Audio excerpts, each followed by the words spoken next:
नमस्कार, स्वागत है एमपी समाचार में। चलिए देखते हैं एमपी की ताजा और बड़ी खबरों को। इससे पहले आप एमपी के किस जिले से न्यूज को देख रहे हैं, हमें कमेंट बॉक्स में जरूर बताएं। साथ ही डेली खबरों से अपडेट रहने के लिए चैनल को सब्सक्राइब कर बेल आइकन को दबाना बिल्कुल ना भूलें। अयोध्या काशी के बाद मथुरा में भी बनना चाहिए कृष्ण का भव्य मंदिर, सांसद हेमा मालिनी ने मांग की। प्रसिद्ध बांसुरी वादक पंडित हरिप्रसाद चौरसिया की याद में स्थापित स्वर हरि सम्मान लेने इंदौर आई फिल्म अभिनेत्री और मथुरा से बीजेपी सांसद हेमा मालिनी ने सर की जमकर तारीफ की है। उन्होंने कहा कि वे यहां की स्वच्छता का सीक्रेट जानने की आई है। उन्होंने कहा, सफाई में लगातार 5 बार से नंबर 1 आ रहे इंदौर के लोगों और प्रशासन को बधाई देती है, क्योंकि ये बहुत मुश्किल काम है। मथुरा की सांसद होने के नाते बहुत कोशिश करती हूँ कि वहाँ सफाई रहे, लेकिन लगातार 5 बार से स्वच्छता का अवार्ड मिलना बहुत बड़ी उपलब्धि है। उन्होंने कहा कि जैसे काशी विश्वनाथ कॉरिडोर बना है, वैसे ही मथुरा में भगवान कृष्ण का विशाल मंदिर भी बनना चाहिए। बीजेपी के विधायक की अनूठी पहल, अब जनता एनओसी के बाद ही कटेगा फीता। आपने अक्सर किसी प्रोजेक्ट के शुरू होने से पहले अलग अलग विभागों से एनओसी लेने की बात तो सुनी होगी, लेकिन भोपाल में अब जनता भी एनओसी जारी करेगी। बीजेपी के विधायक और हिंदूवादी छवि के नेता रामेश्वर शर्मा ने एक अनूठी पहल की है। शर्मा ने अब जनता एनओसी की शुरुआत की है।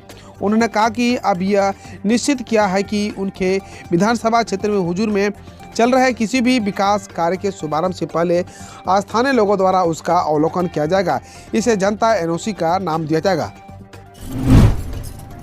मध्य प्रदेश के इस गांव में मिट्टी उगल रही है, चमकीला पत्थर खुदाई के लिए मच गई है होड़। एमपी के दामों के गांव में इन दिनों सैकड़ों लोग अनोखे पत्थर ढूंढ रहे हैं।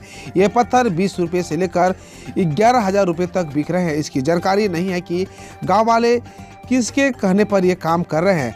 अनजान खरीदार किसी भी वक्त बिना सूचना के पहुंच जाते हैं और ये पत्थर खरीद कर चले जाते हैं। इस मामले में फिलहाल कोई एक्सपर्ट या प्रशासनिक अधिकारी कुछ कहने की स्थिति में नहीं है। मध्य प्रदेश में रिकॉर्ड तोड़ ठंड, भोपाल 54 साल बाद सबसे सर्द, ग्वालियर उमरिया में तापमान 1.8 डिग्री पहुंचा। उत्तर दिशा से आ रही बर्फीली हवाओं से प्रदेश ठिठुर रहा है। प्रदेश का हर हिस्सा ठंड से कांप रहा है। राज्य में सबसे कम तापमान 1.8 डिग्री ग्वालियर, उमरिया और नौगांव में दर्ज किया गया। भोपाल में भी सर्द हवाओं के कारण लोगों का जीना मुश्किल हो रहा है।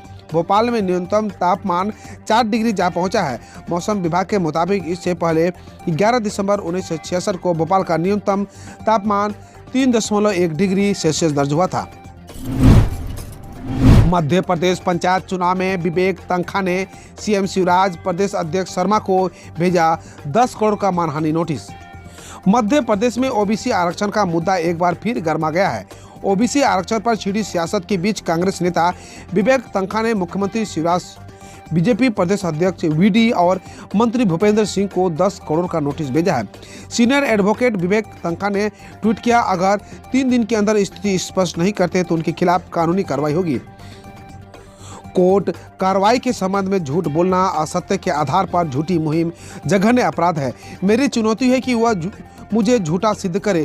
खुद को सच्चा, देश बीजेपी की ट्रोल आर्मी के झूठ से तंग आ चुका है। झूठे दुष्प्रचार के असहनीय होने के कारण ये कदम उठाया है। एमपी सरकार सुप्रीम कोर्ट में आरक्षण बहाल कराने स्पेशल लीव पिटीशन दाखिल करे, कांग्रेस साथ देगी कमलनाथ। मध्य प्रदेश कांग्रेस कमेटी के अध्यक्ष और पूर्व मुख्यमंत्री कमलनाथ ने रविवार शाम अपने निवास पर पत्रकारों से बातचीत की। कमलनाथ ने पंचायत चुनाव में ओबीसी आरक्षण पर सुप्रीम कोर्ट से लगी रोक के संबंध में कहा कि याचिकाकर्ताओं के वकील रोटेशन लागू कराने के लिए सुप्रीम कोर्ट गए थे, लेकिन जब कोर्ट ने ओबीसी आरक्षण निरस्त करने का फैसला सुनाया तो उस समय उस पर अपना पक्ष रखने की जिम्मेदारी निर्वाचन आयोग और मध्य प्रदेश सरकार के वकीलों की थी। ये वकील कोर्ट में उपस्थित थे, लेकिन उन्होंने सुप्रीम कोर्ट के फैसले पर सरकार का कोई पक्ष नहीं रखा। एमपी के 36 जिलों में कड़ाके की ठंड की चेतावनी, 7 जिलों में पाला पड़ेगा। भारत सरकार की पृथ्वी विज्ञान मंत्रालय के अंतर्गत भारत मौसम विज्ञान विभाग के भोपाल केंद्र में मध्य प्रदेश के 15 जिलों में तीव्र शीतलहर और 21 जिलों में शीतलहर की चेतावनी जारी की गई है। इसके अलावा 7 जिलों में पाला पड़ने की संभावना जताई गई है। लोगों से अपील की गई है कि सावधान रहें। किसानों को पाला पड़ने की स्थिति में फसल को बचाने की सलाह दी गई है। लाइसेंस नहीं फिर भी कीटनाशक दवा की दुकान खोलने का मौका। यदि आप अपने गांव क्षेत्र में या मध्य प्रदेश के किसी भी शहर में उर्वरक एवं कीटनाशक दवाओं की दुकान खोलना चाहते हैं और आपके पास लाइसेंस प्राप्त करने के लिए पर्याप्त योग्यता नहीं है, तो चिंता की कोई बात नहीं है। आपको फिर सही स्कूल कॉलेज नहीं जाना पड़ेगा। यदि आपके कक्षा 10 पास किया है तो diploma and agriculture extension services for input dealers करके कर सकते हैं। आज के समय में किसान अपने लिए दवाएं खरीद या ना खरीदे, लेकिन फसल के लिए कीटनाशक जरूर खरीदता है। जब बीच सड़क पर ग्रामीणों ने लूटे मुर्गे और मुर्गियां।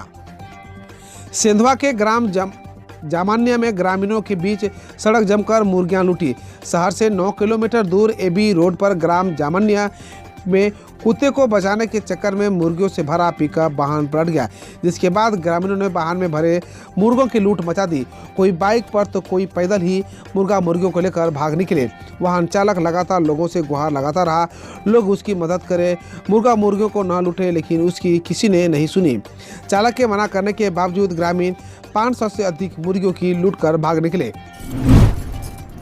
मध्य प्रदेश के रतलाम में यूरिया मिला, सैकड़ों बोरी खेती के लिए नहीं है, 1 फुट भी जमीन जांच के आदेश। रतलाम जिले में पिछले कई महीनों से किसान खाद लेने के लिए सुबह से शाम तक लाइन में खड़े रहते हैं, लेकिन उनको खाद कड़ी कठिनाइयों के बाद मिलता था। यह भी पता देखिए किसान को जो खाद मिलता वह उसकी भूमि से कम ही मिलता था। लेकिन रतलाम से एक मामला सामने आ रहा है, जहां किसान के पास खेती करने के लिए जमीन ही नहीं है, उसको सैकड़ों बोरी खाद दे दिया गया है।